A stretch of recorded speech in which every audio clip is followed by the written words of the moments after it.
गुरुदेव, आप जब भी हमारी अयोध्या आते थे तो सदैव आप प्रसन्न चिताते थे, किंतु आज आपके चेहरे पर ये क्रोध, इसका क्या कारण है? भ्रात लक्ष्मण, भरत शत्रुघ्न, गुरुदेव को दरबार मध्य लेकर के आओ।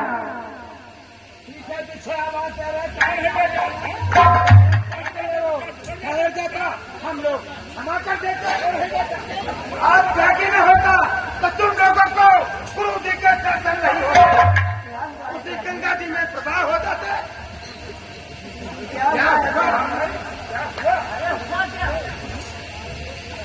बोलो गुरुदेव, आज आपके चेहरे पर ये क्रोध, इसका क्या कारण है? क्या कारण? तुम चारों भाई तुम करोगे? मसला तो क्या हुआ है कि हे राम हुए जब उससे राजा, पर इतना तुमको ध्यान नहीं।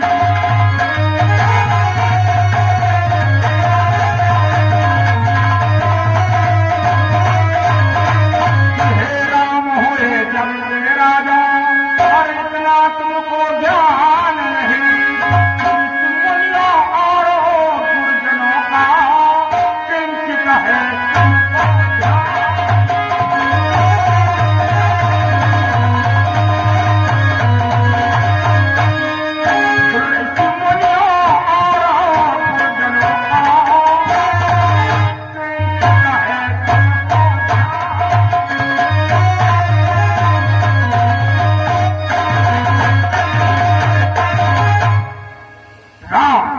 जब से तुम राजा हुए हो, इस राज को चलाते हो, लेकिन तुमको ऋषियों, मुनियों, गुर्जरों का किंचित ध्यान नहीं है। उनके साथ में क्या होता तुम्हें तुम मालूम है? ये आप क्या कह रहे हैं गुरुदेव? इस दशरथ नंदन राम को ऋषि मुनियों तथा गुरुजनों का ध्यान नहीं, ऐसा नहीं है गुरुदेव। गुरुदेव, कि हम करें गुरुजनों की सेवा, गुरुवर ये करें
तपस्वियों तथा गुरुजनों की सेवा के लिए है। हे गुरुदेव, आप ऐसे वचनों का उच्चारण कर रहे हैं, आप अपने क्रोध का कारण प्रकट करें। राम, यानी तुम्हारा जीवन ऋषियों गुरुओं की सेवा के लिए है। कैसे सेवा? कि हे राम सुनो मत नामा हूँ, ये शासन गलत तुम्हारा है।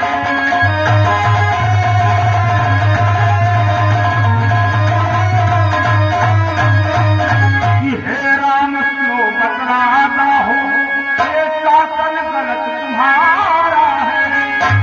वो सब क्या होता है, ये बिल्कुल ध्यान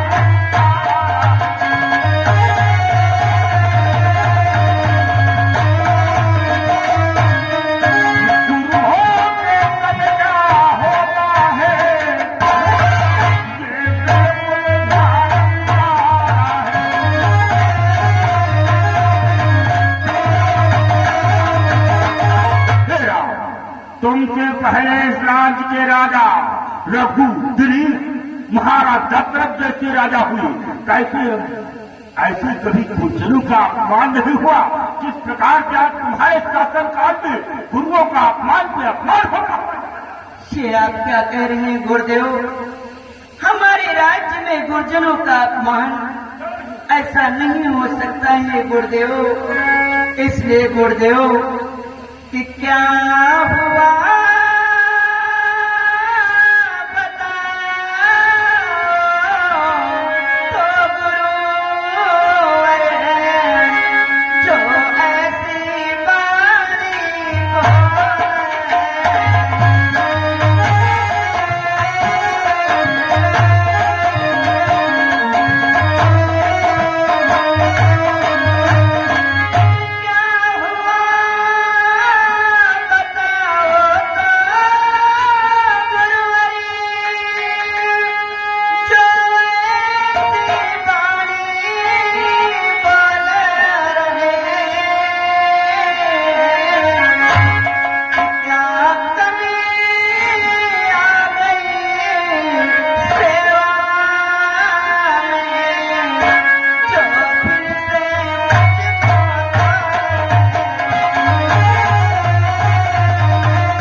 मुझसे तथा हमारे भाइयों से ऐसा कौन सा अपराध हुआ है जिसके कारण आप इतने क्रोधित और इन व्यंग वचनों का उच्चारण कर रहे हैं?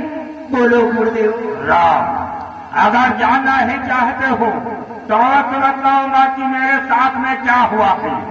देखो राम, तुम्हें ज्ञात होना चाहिए मैं प्रातः काल उठकर गंगा मां में स्नान करके सूर्य भगवान को जल अर्पण करता हूँ। उसी प्रकार से आज मैं गंगा मां में स्नान करके सूर्य भगवान को जल अर्पण कर रहा था। इतने में ना जाने कहां से आकर विदर्भ देश का राजा प्रजापालक चंद्रकेतु ना जाने किस घमंड में, किस जोश में आकर उसने मुझे नाव की टक्कर लगा दी, जिससे मेरा जल बिखर गया और सूर्य भगवान से मेरा ध्यान छूट गया। हाँ, इसलिए उसने दंड उपकारी किया है, उसे दंड मिलना चाहिए। राम, क्या गुरुदेव उस विदर्भ देश के राजा चंद्रकेतु ने ऐसा दुस्साहस किया है, आपके साथ ऐसा अभद्र व्यवहार किया है, तो उससे दंड अवश्य मिलेगा। इसलिए गुरुदेव कि गुरुवारी कहिए उस राजा को, कि गुरुवारी कहिए उस राजा को, अब कैसा दंड दिया जाए।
हम आपको वचन देते हैं, उस राजा के लिए जो आप दंड निर्णित करेंगे हम उस राजा को अवश्य देंगे।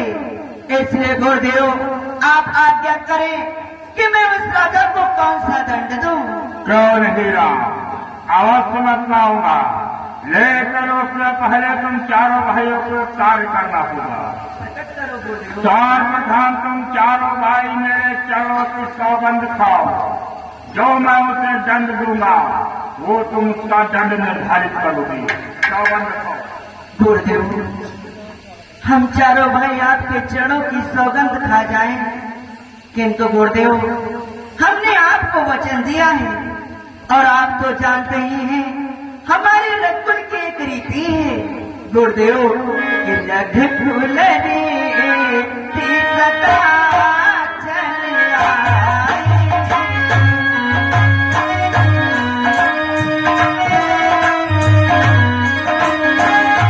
रघुकुल रीति सदा चल आई।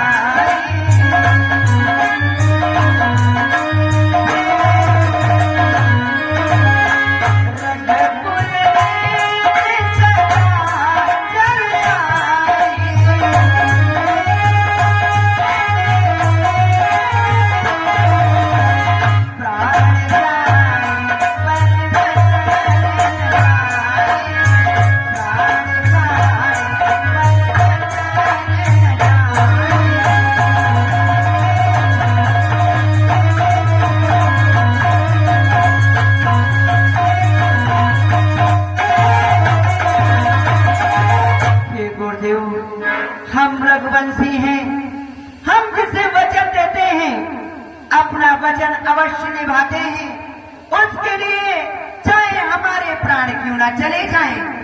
यदि आपने हमें आप चरणों की सौगंध खाने के लिए कह रहे हैं तो मैं आपके चरणों की सौगंध खा करके कहता हूँ जो उस राजा के लिए आप दंड निर्णित करेंगे मैं उस राजा को आपका दिया हुआ दंड अवश्य दूंगा। वाह, लो प्राण करो, मैं बतला रहा हूं उसे कैसा दंड देना है कि हे राम सुनो बतलाता हो उसे कैसा दंड दिलाना है।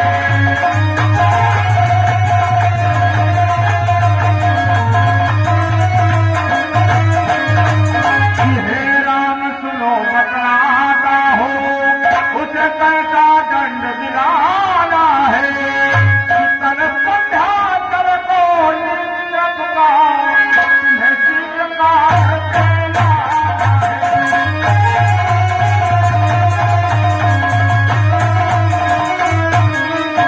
कल संध्या कर को नीरव का तुम्हें स्वीकार देना है।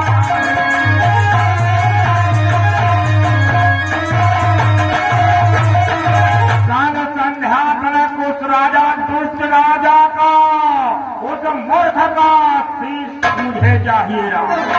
क्या गुरुदेव कल संध्या तक आप उस राजा का शीश कटाना चाहते हैं? हाँ, गुरुदेव एक छोटे से अपराध के लिए इतना बड़ा दंड देना चाहते हैं? ये छोटी बात है, हम लोगों से गुजरी तुम क्या जानो। चलो चलते हैं। पंत में हुए अयोध्या के राजा शत्रु, भारत देश भारत अपने बच्चों से नहीं पहुंचे, अपना बजट नहीं गुरुदेव मैं अपने वचन से नहीं मुकर रहा हूं, किंतु गुरुदेव आप जरा ये विचार करें कि एक छोटे से अपराध के लिए आप उस राजा का शीश कटवाना चाहते हैं? मैं कुछ नहीं सुनना चाहता हूँ, या तो अपना वचन पूरा करो वरना मुकर जाओ। ठहरो गुरुदेव हमारे अपराध के लिए हमें क्षमा करें गुरुदेव। और गुरुदेव कि जो दंड आपका निर्णित है वो दंड पाएगा चंद्र के उसने जैसा अपराध किया सब भर पाएगा।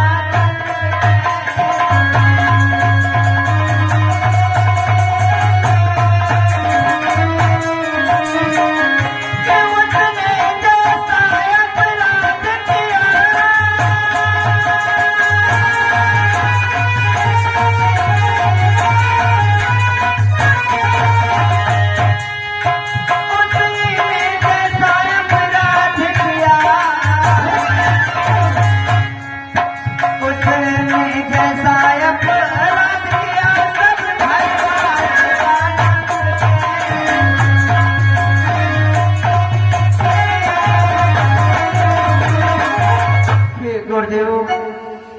यदोष विदर्भ देश के राजा चंद्रकेत ने अपने अहंकार के वशीभूत होकर के ऐसा अपराध किया है, तो मैं आपके चरणों की सौगंध खा करके कहता हूँ, कल संध्या तक मैं उस राजा का शीश आपके चरणों में अर्पित कर दूंगा। वाह बेटा राम, मैं यही उम्मीद लेकर तुम्हारे पास आया हुआ था।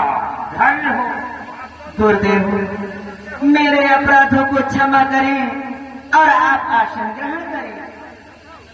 चलो थोड़ी देर शिष्यों को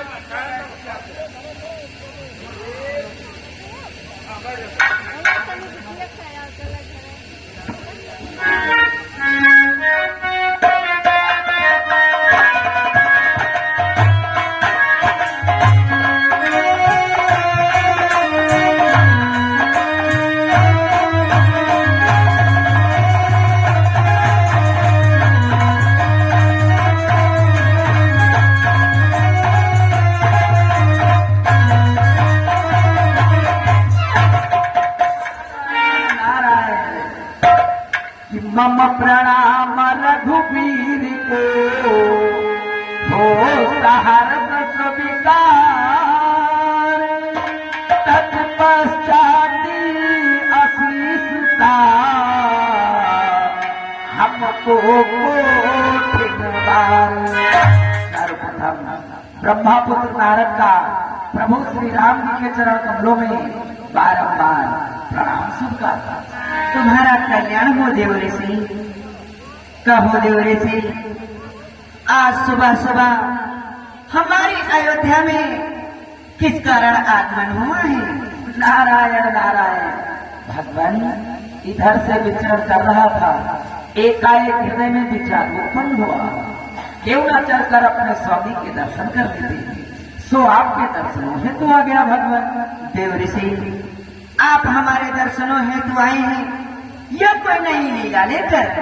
नारायण नारायण, लीलाधारी तो आपने भगवान, नाना प्रकार की लीलाएं तो आपके पास रहती हैं, परंतु भगवान देव ऋषि, जब तुम्हारी बातों में किंतु परंतु जैसा शब्द लग जाता है तो हमें संशय उत्पन्न हो जाता है।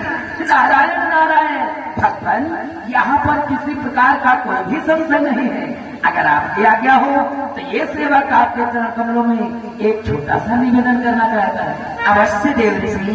भगवान, जिस समय आपके राज दरबार में हमने कदम रखा, आपके जिह्वा से निकला हुआ शब्द, उसी प्रतिज्ञा के बारे में हम जानना चाहते हैं भगवान, कि अति शीघ्र हमें बतला दीजिए, कि अति शीघ्र हमें बतला दीजिए,